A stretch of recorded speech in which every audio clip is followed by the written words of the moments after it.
Not soft pedalling, stop pedalling there from Faster Masnada. 2 kilometers to go. Yeah, if they're not careful here, they're inviting Quinn Simmons back into the mix again. A reminder that in the last kilometre it gets a little easier as well, so if Masnada wants to use the steeper gradients as well, he's got about 800 metres of this to go. Yeah, I'm going to say right now that he's not going to get rid of these guys. It's going to come down to some form of a sprint, but like I said, we haven't had an exact time gap on where Quinn Simmons is, but if they look around too much and start doing these games, they invite him in, and I would say arguably he's the faster out of this group if he was to come back in. Next attack to come, and it's Horst Schartner. We saw that Lutsenko had been caught, by the way, a moment ago after his adventure when he drifted off the front. Horst Schartner having a go. He's in the green here. Started the day for Bora Hansgrohe at 38 seconds. I should say 34 seconds, pardon me, from the lead of Jakob Fuglsang. We're having to do all the sums because our leader with all the numbers on are behind. But that group was thinning out rather quickly, and guess what? Stefan Küng is still there. What a ride. So look behind here, they've almost stopped again. Where is Quinn Simmons? He was 400 metres behind the last time we had a picture of him. And Masnada now goes from the front, just as Champoussin was doing up his jersey. In the drops here, on the power, knows that he can't shake them again this time. Still 4. And only just over a kilometre remains. Stage win is going to go to the breakaway today. Who's it going to be? It's not a particularly technical running either. It's pretty much just all on power. So Faster Masnada in the blue, Clément Champoussin in the white. Masnada goes again. It's up to Denz to close this down. It's Radas very much the passenger up until this point in the red. But you never know. They're approaching the Flamme Rouge and there's 1 kilometre to go.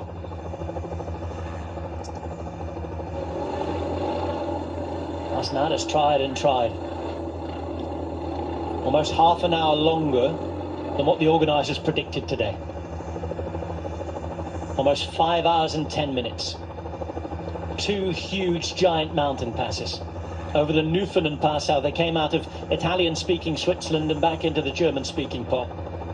Through Natas, Visp, into the canton of Valais, and they're up on the way to Morsalp right now. A day that's been highly affected with a long shadow of COVID-19 cast over it. 29 riders failed to turn up for the start today, including the race leader. The drama of the sort we didn't want overnight. We now have an opportunity to witness a 4-up sprint to the line for a stage win at the top of a mountain. We're at 2,000 metres above sea level in the heart of the Swiss Alps. Another glorious day of hot weather. 500 metres to go. Masnada keeps looking around. Denz, who's hung on all day. Such an accomplished rider, but has yet to got his World Tour win. And here is Quinn Simmons. We were wondering where he was. He's up ready to shock and surprise them. Surely he's the fastest in the group here. This would be a story. 300 metres to go now. It's 5 up instead of 4, and they've got an extra passenger. It's Masnada who's going to be forced to lead it out. Simmons now is going to go on the left-hand side. Surely he's not going to pick their pocket. Simmons is there. Simmons hits the front. He's taking the King of the Mountains jersey today. He's now in front of Denz. 150 metres to hang on. Champoussin's there. Masnada's up the game. There's Simmons, but here comes Champoussin. Here comes Champoussin through the centre. And Clément Champoussin with Nico Denz coming around him. Nico Denz is there. Oh, they're both to the line. A photo finish at the top of the mountain. How did that happen? Nico Denz might well have just nicked that, you know. Simmons came in right at the last. Denz isn't sure. I think he looks disappointed rather than anything there. He was coming up. Champoussin was just about in front. Denz on the inside. We'll have to see the replay to confirm it for you. So much drama there. In the meantime, we've got the peloton coming into the Flamme Rouge now.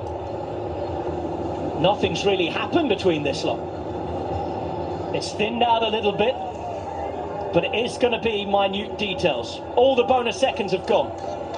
Remember, there was 1 single second at the start of the day between Jakob Fuglsang and Gerhard Thomas, as they looked maybe for a split. Great ride this from Roland Talman to hold off the peloton. Quentin Pacher is going to be the next finisher. But behind, they're going to get ready to wind it up. We think that Nico Denz has taken the win, but we wait to confirm it.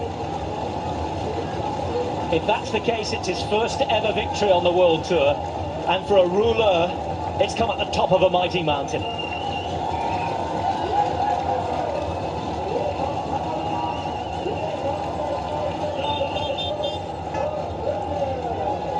This is Roland Talman. Great ride from the young man. Third division rider, mixing it with the best on the World Tour. Now let's get back to the peloton. Is there going to be any change in the general classification? There's Nico Denz being interviewed. And here's Gerhard Thomas, trying to force a split, trying to get away, trying to take the yellow jersey. He's putting a little bit of daylight between him and Jakob Fuglsang, but here comes Ikita to close the gap. Ikita coming across now, Gerhard Thomas to the line. I don't think there's a gap there, and it looks as though Jakob Fuglsang will remain the leader of the Tour de Suisse by 1 single second with 2 stages to go. Stefan Küng, what a ride. It's been a strange day on the Tour de Suisse, conditioned by those 29 dropouts this morning. Just over 90 riders remained. A lack of firepower, not as many favourites, but nowhere near as many resources.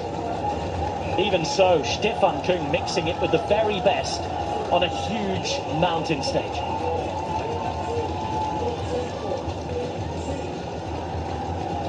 And Remco Evenepoel, yet again dropped, yet again struggling. Schachmann, by the way, down here with him, he's going to drop in the GC a little bit, and Andreas Kron as well, likely to drop further down, if not out of the top 10. All the focus, though, seems to be on Team DSM, and finally he knows.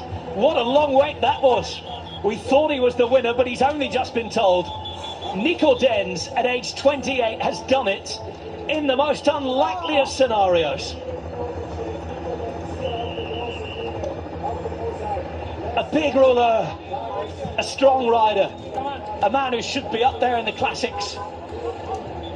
2 wins in his career, nothing at this level. He has just won 2,000 metres on an all-category climb in the Tour de Suisse. I mean, you got to take your hat off to him. That was a very, very special ride that he produced there.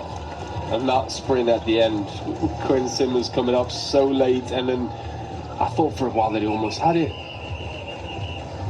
They almost didn't know he was there.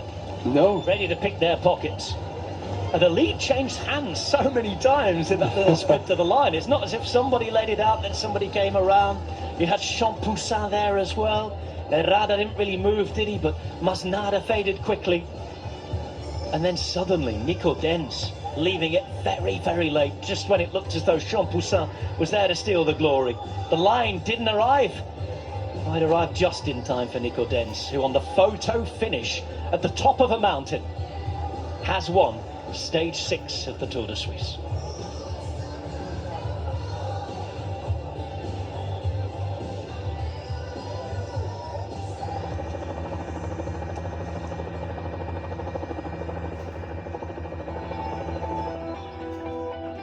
Well, began the day in Locarno.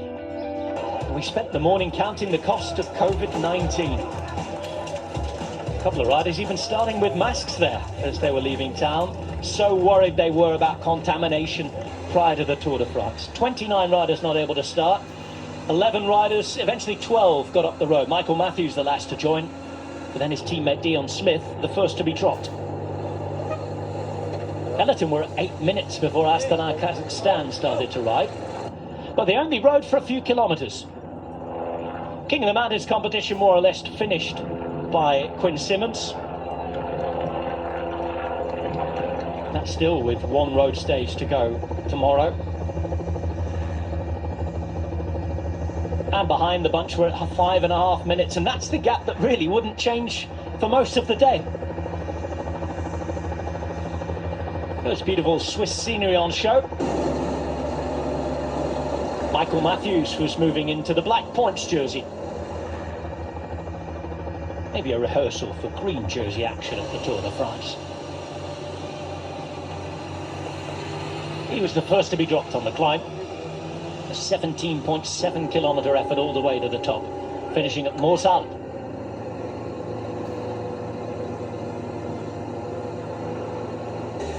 Fausto Masnada faced the first moves, almost dropped both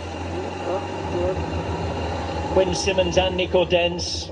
Might live to regret not following through the earliest of moves with those 5-6 pedal strokes extra it needed.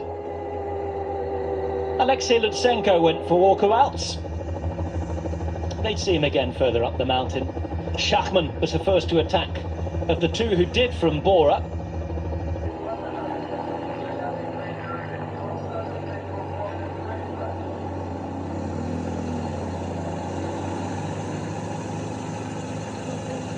And at the front there was nothing doing. 4 riders together. They'd attack each other and have a go at each other. Fausto Masnada, though, who kept trying, couldn't shake them. Quinn Simmons even got back in after he'd been dropped a long way down the mountain. Champoussin coming up the inside. Denz somehow getting there as well. He went the outside, the inside, and found the line, sprinting further than anyone else and winning it on the bike throw at the top of a mountain.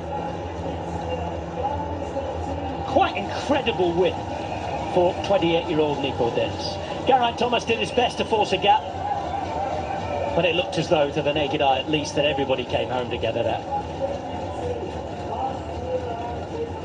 And Jakob Fuglsang should retain the lead of the general classification. There it is, everyone on the same time at 2:14. Denz, Champoussin, Herrada, Simmons, Masnada, with Bashar, Talman, Thomas, Higuita and Fuglsang the top 10 on the day. It's Fuglsang who remains 1 second ahead of Geraint Thomas. Sergio Higuita in third, and look at Stefan Küng. And not a stage to hang on. He could be on the podium of the GC by the end of the week.